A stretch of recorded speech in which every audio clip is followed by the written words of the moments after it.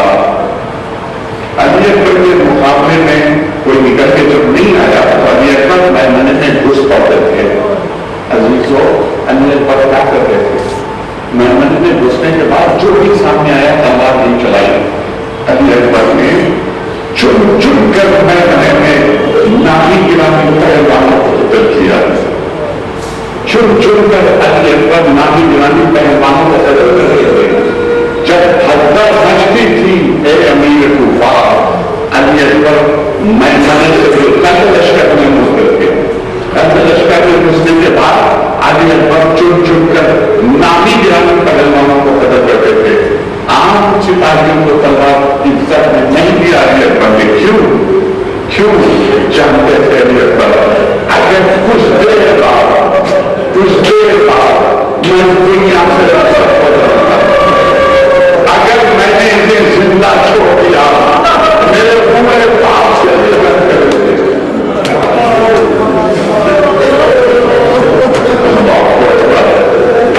اللہ اکبر. ایک مختار جہاں سے میمنے میں گھسنے کے بعد علی اکبر قلب لشکر کی طرف مڑتے تھے، وہاں چند لاشیں پڑی ہوئی تھی. اے امیر کوفہ ان لاشوں کے درمیان میں لیٹ گیا. نیزہ پہلو نے چھپا رکھا، لیٹ گیا. علی اکبر کی نگاہیں میرے اوپر نہیں پڑی، میرے اوپر نگاہیں نہیں پڑی. علی اکبر نے میرے قریب سے مڑنے کی کوشش کی تاکہ لشکر کی طرف. اے امیر کوفہ میں اپنی مجلس سے اٹھا، میں نے نیزہ پھینک کے علی اکبر سے تیر پہ مارا. نیزہ علی اکبر کی تیر سے واپس ہو گیا. علی اکبر نے گولی پہ دیکھنے کی کوشش کی. دوستوں علی اکبر نے جیسے بھی ہونے کی کوشش کی، نیزہ علی اکبر کے تیر میں چھوٹ رہا تھا. جیسے بھی علی اکبر دائیں طرف کو ہوئے دیکھ رہا ہو، نیزہ بائیں طرف کو ہو گیا. نیزہ زمین پہ ٹکا. علی اکبر نے اپنا توازن گھوڑے پر برقرار نہیں رکھ سکے، گھوڑے کی پیٹھ پہ سمن نہ پائے. اے امیر کوفہ علی اکبر زمین میں کربلا پہ گر گئے. نیزہ زمین پہ ٹکا تھا، علی اکبر نیزے کے اوپر گر پڑے.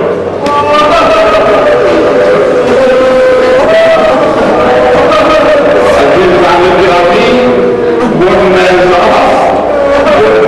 جو علی اکبر کی پیٹھ پہ لگا تھا نا، وہ اس کا پھل علی اکبر کے سینے میں ٹوٹ گیا. آواز دی بابا میرا دل سلام ہو. حسین کی یہ زندگی بھر کی خواہش، حسین کی یہ زندگی بھر کی خواہش تھی کہ میرا بیٹا کبھی مجھ سے کسی چیز کی فرمائش کرے. ہر باپ کی یہ خواہش ہوتی ہے کہ اس کا بیٹا کسی چیز کی فرمائش کرے. باپ جب اس کو وہ چیز دے دیتا ہے، وہ کھلونا دے دیتا ہے، تو بیٹے کی خوشی دیکھ کر باپ بہت زیادہ خوش ہوتا ہے. لیکن علی اکبر نے کبھی کوئی فرمائش نہیں کی. ایک مرتبہ حسین نے اپنے بیٹے سے پوچھا، میرے لال ایک بیٹا کے پر کیا تمہیں کسی چیز کی کوئی ضرورت نہیں؟ علی اکبر نے جواب دیا تھا، بابا مجھے کس چیز کی ضرورت ہے؟